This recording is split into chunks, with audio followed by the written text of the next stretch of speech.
terrapins out on the beach and the drift fences.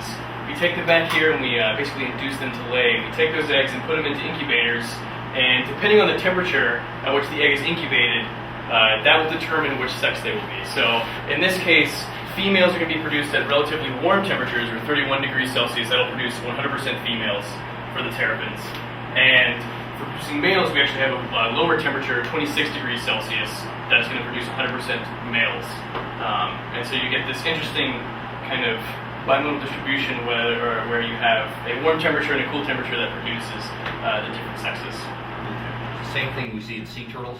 So at warm temperatures, we're looking at about 50 days to 55 days, whereas at cool temperatures, you're up to 60 to 65 days. And so it varies with the temperature itself. You also get different size hatchlings.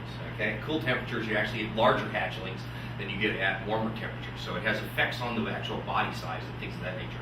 But what we're trying to do, initially in the first few years, what we did was we tried to run about 75% females, because our thought was if we produce more females out there in the wild, we'll produce more eggs in the future. And so we did that for a while, but then we started, after we did that for a few years, we thought, well, we'll play it safe and we'll go back to about a 50-50 sex ratio, which works really well from our kind of biological standpoint, because we can compare males to females on the biology.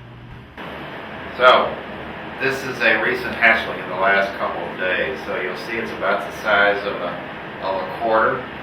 And if you get really close here, you would be able to see a little sort of egg tooth, a projection from the snout that sort of cuts open that eggshell over a period of several hours.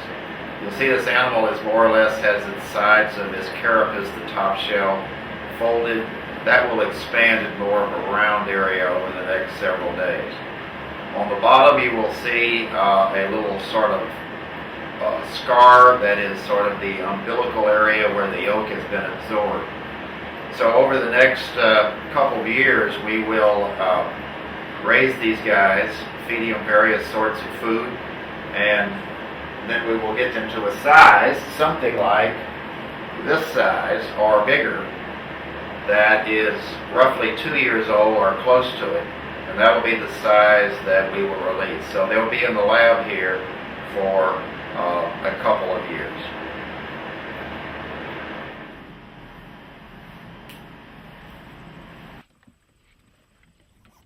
And again, now that's a turtle that we hatched out. It was about that big. We raised it for about a year and a half, or almost 2 years, yeah, and then basically releasing it. At this point, the chances a bird's not going to be able to eat this is one of the main predators. Raccoon could if it catches it, but they're usually pretty good at staying in the water here and hanging out. And if they do, they will go up onto land too.